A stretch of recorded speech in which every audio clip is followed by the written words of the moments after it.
किए। पहले हुकूमत ने ये कानून साजी यानी कि आइन में तरमीम टेबल की, जिस पर अपोजिशन ने उनकी बात नहीं सुनी, जो कि दो अक्सरियत में नहीं है हुकूमत। उसके बाद ये मामला सुप्रीम कोर्ट लेकर गए, सदारती रेफरेंस भी लेकर आया गया। अब सुप्रीम कोर्ट में इसकी समाअत हो रही है। कल तक कहा गया कि दलाइल मुकम्मल कर लें और फैसला दे दें, लेकिन चीफ जस्टिस ने कहा कि हमारे लिए मुमकिन नहीं है कि हम कल तक ये फैसला दे सकें। ज़रा मैं आपको बता दूं कि समाअत में हुआ क्या, फिर इसी पर गुफ्तगू करेंगे। मेरे मेहमान मेरे साथ मौजूद होंगे। चीफ जस्टिस ने रिमार्क्स दिए कि कानून में जो कुछ दर्ज है उस पर नेक नियति से अमल करना होता है। कानून पर बदनीयती से अमल हो तो मसाइल जन्म लेते हैं और आम शहरियों के लिए वोट का खुफिया रहना ज़रूरी है। रज़ा रब्बानी ने उन्होंने कहा कि जो वोट के लिए करप्शन हो रही होती है वो तो पहले ही हो चुकी होती है। जो वोट पर करप्शन करने वाला शख्स होता है वो पहले ही सब कुछ कर चुका होता है। उसके बाद अगर आप उसको ओपन भी करेंगे तो क्या फ़ायदा। ये सवाल हमने कई बार खड़ा किया। हमने इस बात पर टेक्निकली गुफ्तगू की, हमने तमाम तर सूरत हाल को सामने भी रखा, लेकिन आज यही बात मैं उठाऊंगी और इसी पर सवाल करेंगे कि जो पाकिस्तान तहरीक-ए-इंसाफ की हुकूमत चाहती है तो करप्शन के मामलात, हॉर्स ट्रेडिंग के मामलात ये तो अभी शुरू हो चुके हैं। खुद एक वीडियो भी मंजर आम पर आई, उस पर एक कमेटी बनी, हुआ क्या, कुछ नहीं। तो अब कहने का मकसद ये है कि अगर ये फैसला नहीं भी होता और वोट खुफिया ही रखा जाता है और हॉर्स ट्रेडिंग को रोकने के लिए कोई और तरीक़ाकार नहीं होता, तो फिर आखिर होगा क्या कि हमारे मुल्क में सब कुछ ऐसे ही चलता रहेगा और हुकूमत क्या सिर्फ और सिर्फ अपनी पॉइंट स्कोरिंग करना चाहती है, अपना वो क्लियर करना चाहती है। इरफान खादिर साहब मेरे साथ मौजूद हैं, साबिक। और शुक्रिया आपका इरफान खादिर साहब। ज़ाहिर है ये मामला बहुत दिनों से ज़ेर बहस है, लेकिन अब ज़ाहिर है अब ये फाइनल मामलात हो रहे हैं। अभी कुछ ही दिनों में सुप्रीम कोर्ट फैसला भी दे देगी और लगता यही है कि हुकूमत की सारी नज़रें सुप्रीम कोर्ट पर हैं। हुकूमत सारी तवज्जो वहीं पर दे के बैठी हुई है। आपके ख्याल में जो अब तक समाअत हुई है, जो रिमार्क्स सामने आए हैं, क्या लग क्या रहा है आपको? क्या इतना आसान होगा सुप्रीम कोर्ट के लिए भी फैसला देना?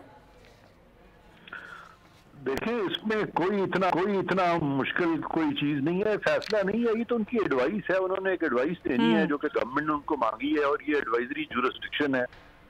और सुप्रीम कोर्ट का कुछ भी कह देना उसका मतलब हरगिज ये नहीं है कि सुप्रीम कोर्ट की जो राय है वो आइन से मावरा हो जाएगी या आइन से बड़ी हो जाएगी। सुप्रीम कोर्ट इस किस्म की तो राय नहीं दे सकती जिसमें वो कहे कि जी सीक्रेट बैलेट जो है वो उससे इलेक्शंस नहीं होंगे सेनेट के। जिस तरह के जजेस सवाल पूछ रहे हैं उससे तो लग रहा है जैसे कि वो थोड़ी देर के लिए उसको पसे पुष्ट डाल रहे हैं और वो जिस तरह से कोई करप्शन का मामला उनके सामने आ गया है। जबकि अगर किसी की करप्ट प्रैक्टिस सामने आई है, जिस तरह से एक वीडियो सामने आई है जो कि बड़ी वायरल हुई है जी, तो उसमें तो आपके अदारे बने हुए हैं, वहां पे आपका नैब भी है करप्शन को रोकने के लिए, आपकी इन्वेस्टिगेशन इंटेलिजेंस एजेंसीज हैं और उसके अलावा पाकिस्तान पीनल कोड में भी इस तरह के ऑफेंसेस जो हैं तो वो तो पुलिस को भी एक्टिवेट आप कर सकते हैं। उसका हरगिज़ ताल्लुक सीक्रेट बैलेट से नहीं है, क्योंकि सीक्रेट बैलेट जो है वो तो है किसी भी दुनिया की जमहूरियत का। और सारी दुनिया में जहां जहां भी हमारी तरह की पार्लियामेंट्री डेमोक्रेसी है, बल्कि जहां ये नहीं भी है वहां भी सीक्रेट बैलेट से इलेक्शन होते हैं। बिकॉज सैंक्टिटी ऑफ वोट जो है वो हो ही नहीं सकती जब तक कि सीक्रेट बैलेट ना हो, क्योंकि अगर आप सीक्रेट बैलेट खत्म कर तो फिर वो जो जिसको कहते हैं फ्री इलेक्शन, तो फ्री और फेयर इलेक्शन फिर पॉसिबल नहीं है। बिकॉज जो वोटर है उसको आपने मैक्सिमम सिक्योरिटी प्रोवाइड करनी है उसकी प्राइवेसी को, और इसीलिए वो जो बैलेट है वो सीक्रेसी जो उसकी है वो बिल्कुल परपेचुअल है।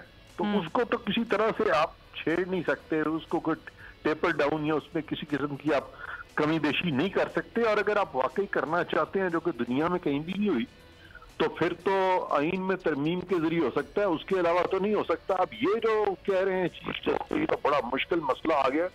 तो पाकिस्तान में पिछले 50 साल से तकरीबन 48 साल से ज्यादा हो गए हैं ये 73 के कॉन्स्टिट्यूशन के हुए, और इलेक्शन जो है ये सीक्रेट बैलेट के जरिए हो रहे हैं सेनेट के। और इरफान खादिर साहब एक बात ये भी की जा रही है कि अगर सीक्रेट बैलेट का मामला खत्म करना है, अगर सीक्रेट बैलेट का मामला खत्म करना है तो फिर तो इंतखाबात करवाने की भी जरूरत नहीं है, ऐसे ही गिन लिए जाएं वोट।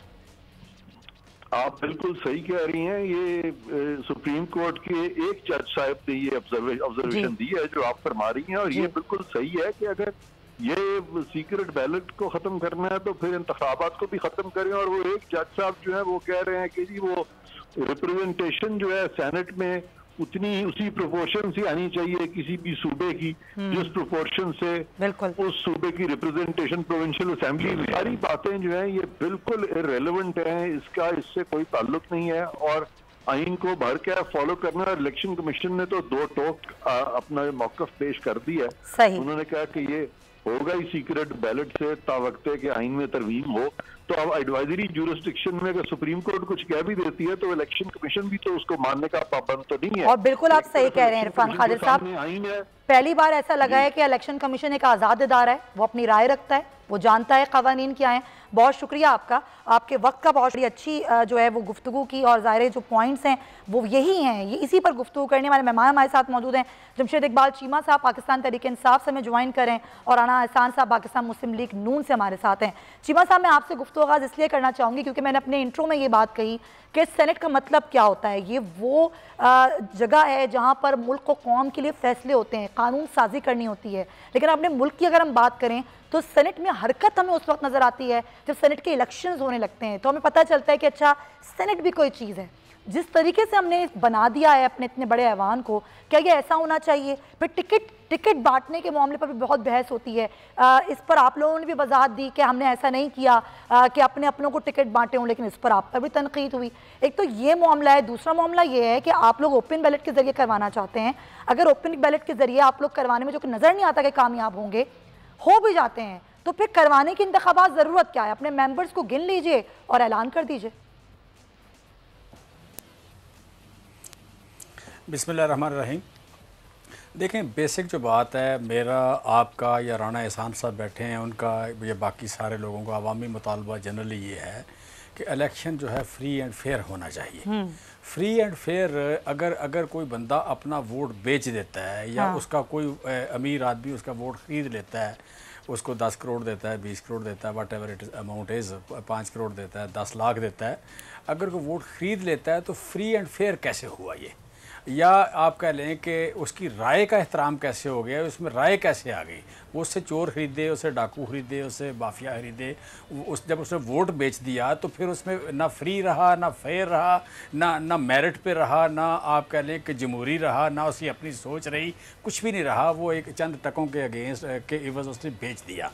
सो बेसिक जो बात है वो तो ये है कि आप कह लें कि इतने अच्छे ईवान को, इतने ऊंचे ईवान को पोलूट ना किया जाए। यहाँ पे वो लोग ना आ जाएं जो आप कह लें कि कोई ड्रग्स मनी लेके आए हैं, यहाँ पे वो लोग ना आ जाएं जो कब्ज़े करके आए हैं, या आप कह लें कि जायज़ तरीके से पैसे कमाए हैं लेकिन बेतहाशा पैसे हैं और चंद पैसों आप कह लें पैसे वालों के हाथ में ये ईवान ना आ जाए। ये टेक्नोक्रेट का ईवान है, ये आप कह लें कि कानून बनाने वालों का ईवान है। बिल्कुल है, लेकिन इसको रोकने का तरीक़ाकार होना चाहिए था।